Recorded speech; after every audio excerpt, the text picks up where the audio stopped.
ओम शांति। आज 11 दिसंबर 2023 साकार बाप दादा के मधुर महावाक्य। बाबा ने कहा, मीठे बच्चे, तुम सबको जीवन मुक्ति का मंत्र देने वाले सतगुरु के बच्चे गुरु हो। तुम ईश्वर के बारे में कभी भी झूठ नहीं बोल सकते।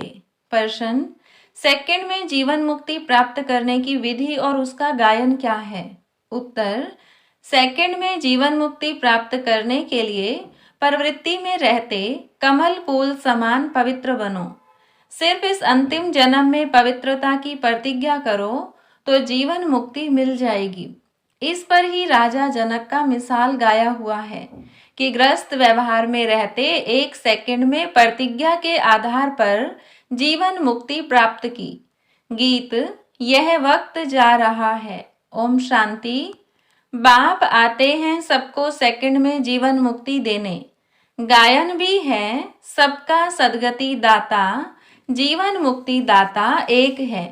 1 सेकंड में जीवन मुक्ति क्यों कहते हैं? जैसे राजा जनक का मिसाल है। उनका नाम जनक था, परंतु भविष्य में वही अनुजनक बनता है। जनक के लिए कहते हैं कि उन्हें 1 सेकंड में जीवन मुक्ति मिली, लेकिन जीवन मुक्ति तो सत्युग त्रेता में कहेंगे। गुरु लोग कान में मंत्र देते हैं, उसे वशीकरण मंत्र भी कहते हैं। वे तो सब मंत्र देते हैं, लेकिन तुम्हें मिलता है महामंत्र, जीवन मुक्ति का मंत्र। यह मंत्र कौन देते हैं? ब्रह्मा कुमार, ब्रह्मा कुमारियां। उन्हें यह मंत्र कहाँ से मिला? उस सतगुरु से। सर्वोत्तम तो एक ही बाप है, फिर तुम बच्चे सर्वोत्तम बनते हो। उनमें सर्वोत्तम गुरु होते हैं, तुम भी सतगुरु के बच्चे गुरु हो। गीता सुनाने वाले को भी गुरु कहा जाता है। नंबरवार तो होते ही हैं। तुम भी सत्य बोलने वाले गुरु हो। तुम कभी ईश्वर के बारे में झूठ नहीं बोलते हो। पहले पहले तो तुम पवित्रता के ऊपर ही समझाते हो कि बाप से प्रतिज्ञा करो, हम कभी भी विकार में नहीं जाएंगे।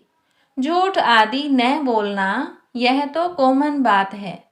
झूठ तो बहुतों से निकलती रहती है, पर यहाँ वह बात नहीं है। यहाँ है पवित्रता की बात। गृहस्थ व्यवहार में रहते इस अंतिम जन्म में हम बाप से प्रतिज्ञा करते हैं कि हम कमल पुष्प समान पवित्र रहेंगे। तो यहाँ पवित्र रहने की बात है। कहेंगे यह तो बहुत उच्च मंजिल है, यह तो हो नहीं सकता। तुम कहेंगे वाह, क्यों नहीं हो सकता? यह तो गाया हुआ है कमल फूल समान। यह दृष्टांत शास्त्रों में लिखा हुआ है। जरूर बाप ने ही ऐसी शिक्षा दी है भी भगवानुवाच या ब्राह्मणोवाच। भगवान सबको नहीं सुनाते हैं, ब्राह्मण बच्चे ही सुनते हैं। यह बात तुम्हें सबको समझानी है। मूल बात है पवित्रता की। कमल फूल समान पवित्र बनना है। जनक मिसल, वही जनक फिर अनुजनक बना। जैसे राधे अनुराधे बनती है। कोई का नाम नारायण है तो भविष्य में अनु नारायण बनता है। यह एक्यूरेट बात है। तो जो भी आते हैं उनको समझाना पड़े। सुना तो है सेकंड में जीवन मुक्ति। गृहस्थ व्यवहार में रहते उच्च पद पाया जा सकता है। हम अनुभव से कहते हैं, गपोड़ा नहीं मारते हैं। भगवान उवाच, मुख्य बात समझानी है। भगवान सबका बाप है। जरूर जीवन मुक्ति दाता भी वही है। यह है प्रवृत्ति मार्ग। सन्यासियों का तो है ही निवृत्ति मार्ग। वह कभी राजयोग सिखला नहीं सकते। वह तो घर बार छोड़ भागने वाले हैं। वो यह ज्ञान दे नहीं सकते। यह है राजयोग। गृहस्थ व्यवहार में रहते कमल फूल समान पवित्र रहना है। सतयुग में भारत पवित्र प्रवृत्ति मार्ग था। वाइसलेस दुनिया थी। राजाई में स्त्री पुरुष दोनों चाहिए। तो समझाना पड़ता है, हम अनुभवी हैं। पवित्र बन बाप द्वारा पवित्र दुनिया के मालिक बनते हैं। पवित्र प्रवृत्ति मार्ग था, अब तो अपवित्र प्रवृत्ति मार्ग है। यह दुनिया ही भ्रष्टाचारी है। वह श्रेष्ठाचारी दुनिया थी। रावण भ्रष्टाचारी बनाते हैं, राम श्रेष्ठाचारी बनाते हैं। आधा कल्प रावण राज्य चलता है,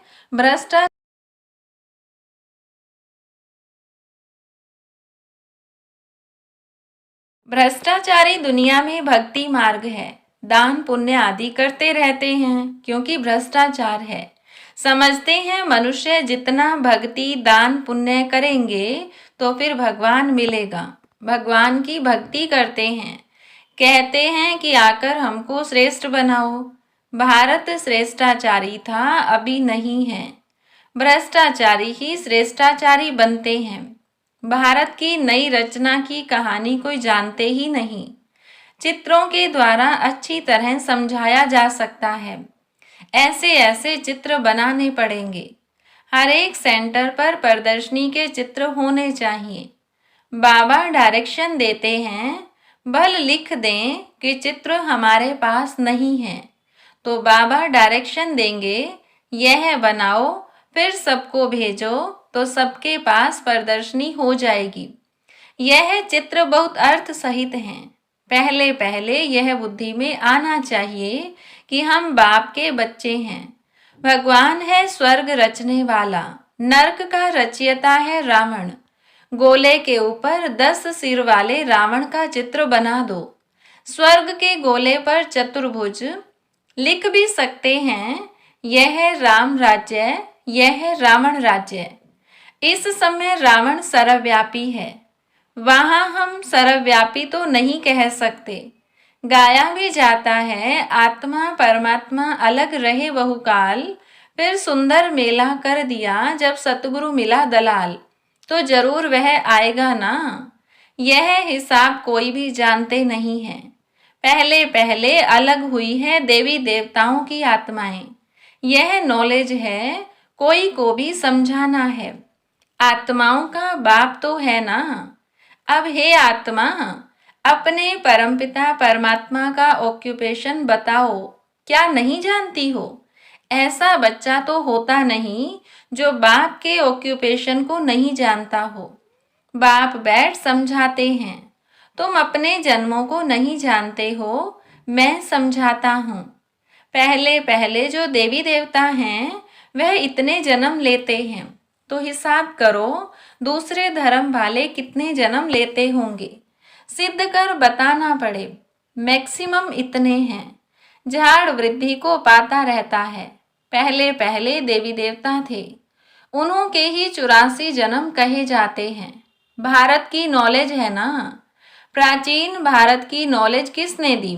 यह भगवान ने ही दी है। नॉलेजफुल गॉड फादर है ना।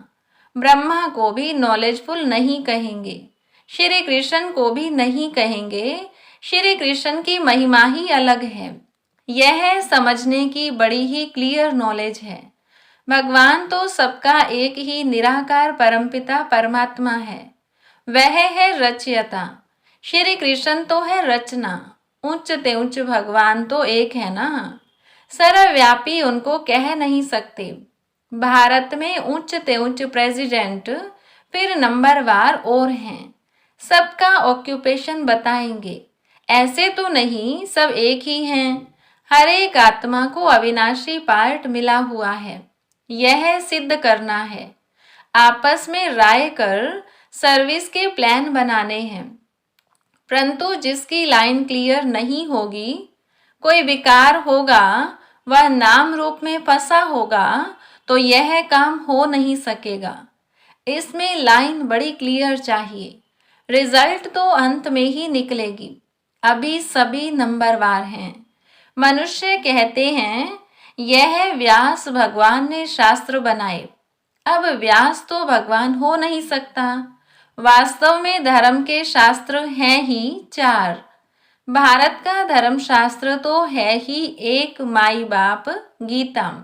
वर्षा उनसे ही मिलता है। माँ द्वारा बाप से वर्षा मिलता है। गीता माता का बाप है रचता, तो गीता द्वारा ही बाप ने प्राचीन सहज राजयोग की नॉलेज दी है। गीता तो भारत खंड का शास्त्र है, फिर इस्लामी का धर्म शास्त्र अपना है, बुद्ध का अपना है, क्रिश्चियन का अपना है। गीता तो है सबका माई बाप, बाकी शास्त्र हैं बाल बच्चे, वह बाद में निकले हैं। बाकी इतने वेद उपनिषद आदि यह सब किस धर्म के हैं, यह मालूम तो होना चाहिए कि यह किसने उच्चारे, उससे कौन सा धर्म निकला। कोई धर्म तो है नहीं, पहले तो सिद्ध करना है कि गीता खंडन की हुई है। बाप के बदले बच्चे का नाम दे दिया है। जीवन चरित्र तो सबका अलग अलग है। बाप कहते हैं सर्वधर्मानि परित्यज्य मामेकम याद करो। परमात्मा आत्माओं को कहते हैं तुम अशरीरी बनो, मेरे को याद करो। अशरीरी बाप ही कह सकते हैं, सन्यासी तो कह नहीं सकते। यह गीता के अक्षर हैं। सब धर्म वालों को कहते हैं अशरीरी भव। अभी नाटक पूरा होता है, सबको मंत्र मिलता है कि देह सहित देह के सब संबंध त्याग, मामेकम याद करो तो तुम मेरे पास आ जाएंगे। मुक्ति के बाद जीवन मुक्ति है जरूर। पद जीवन मुक्ति का है, वाया मुक्ति। जो भी आते हैं सतो रजो तमो से पास करते हैं। समझानी कितनी अच्छी है, परंतु बच्चे एक कान से सुन दूसरे कान से निकाल देते हैं। वैसे है बहुत सहज। तुम जगह जगह पर प्रदर्शनी करो, अखबारों में भी पड़ जाए, खर्चा कर सकते हो, भल सब सुने। अखबार में तो जरूर डालना है। बच्चों को बड़ा नशा रहना चाहिए। बाकी टाइम बहुत थोड़ा बचा है। अतीन्द्रिय सुख की भासना गोप गोपियों से पूछो। गाया हुआ है, यह गोपी वल्लभ के गोप गोपियां हैं। गोप गोपियां न सतयुग में न कलयुग में होते हैं। वहां लक्ष्मी देवी राधे देवी हैं। गोप गोपियां अभी हैं। गोपी वल्लभ के बच्चे पोत्रे पोत्रियां हैं। जरूर दादा भी होगा। दादा बाबा और मम्मा, यह नई रचना हुई है संगम पर। बाप कहते हैं मैं कल्प कल्प कल्प के संगम युगे आता हूँ नई दुनिया बनाने। आसुरी संतान से तुम ईश्वरीय संतान बने हो, फिर बनेंगे दैवी संतान, फिर क्षत्रिय वैश्य शूद्र संतान बनेंगे 84 जन्मों में। फिर साथ साथ वृद्धि भी होती रहती है। झाड़ भी पूरा कंप्लीट चाहिए। प्रलय भी नहीं होती है। भारत तो अविनाशी खंड है। भारत की बहुत महिमा करनी है। भारत सब खंडों में श्रेष्ठ है। विनाश कभी नहीं होता। अच्छा, मीठे मीठे सिकिलधे बच्चों प्रति माता पिता बाप दादा का याद प्यार और गुड मॉर्निंग। रूहानी बाप की रूहानी बच्चों को नमस्ते। रूहानी बच्चों की रूहानी बाप दादा को नमस्ते। अब सुनते हैं रात्रि क्लास। डेट है 16 अप्रैल 1968। बाबा ने कहा तुम ब्राह्मण बच्चों बिगर किसको भी यह पता नहीं है कि संगम युग कब होता है। इस कल्प के संगम युग की महिमा बहुत है। बाप आकर राजयोग सिखलाते हैं। सतयुग के लिए तो जरूर संगम युग ही आएगा। हैं भी मनुष्य, उनमें कोई कनिष्ठ कोई उत्तम है। उनके आगे महिमा गाते हैं। आप पुरुषोत्तम हो, हम कनिष्ठ हैं। आपे ही बताते हैं मैं ऐसे हूँ ऐसे हूँ। अभी इस पुरुषोत्तम संगम युग को तुम ब्राह्मण बिगर कोई भी नहीं जानते। इनकी एडवर्टाइज कैसे करें जो मनुष्यों को पता पड़े। संगम युग पर भगवान ही आकर राजयोग सिखलाते हैं। तुम जानते हो हम राजयोग सीख रहे हैं। अभी ऐसी क्या युक्ति रचें जो मनुष्यों को मालूम पड़े, परंतु होगा धीरे।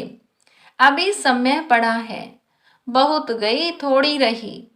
हम कहते हैं तो मनुष्य जल्दी पुरुषार्थ करें, नहीं तो ज्ञान सेकंड में मिलता है, जिससे तुम उसी समय सेकंड में जीवन मुक्ति पा लेंगे। परंतु तुम्हारे सिर पर आधा कल्प के पाप हैं, वह थोड़े ही सेकंड में कटेंगे, इसमें तो टाइम लगता है।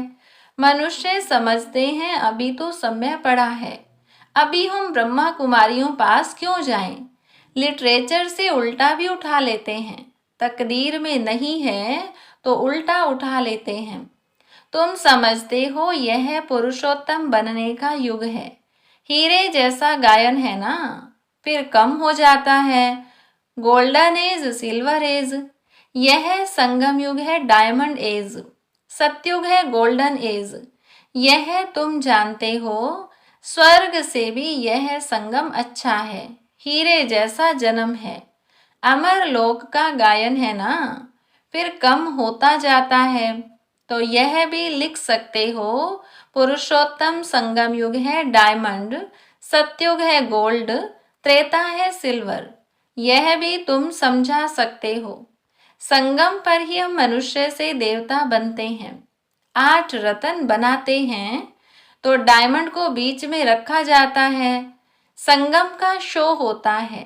संगम युग है ही हीरे जैसा। हीरे का मान संगम युग पर है। योग आदि सिखलाते हैं, जिसको स्पिरिचुअल योग कहते हैं, परंतु स्पिरिचुअल तो फादर ही है। रूहानी फादर और रूहानी नॉलेज संगम पर ही मिलती है।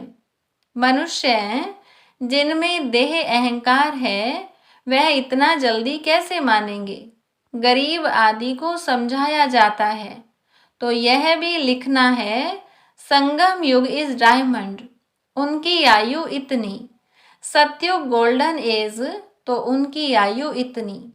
शास्त्रों में भी स्वास्तिका निकालते हैं, तो तुम बच्चों को भी ये याद रहे तो कितनी खुशी रहे। स्टूडेंट्स को खुशी होती है ना। Student life is the best life, यह तो सोर्स ऑफ इनकम है। यह है मनुष्य से देवता बनने की पाठशाला। देवताएं तो विश्व के मालिक थे, यह भी तुमको मालूम है, तो अथाह खुशी होनी चाहिए।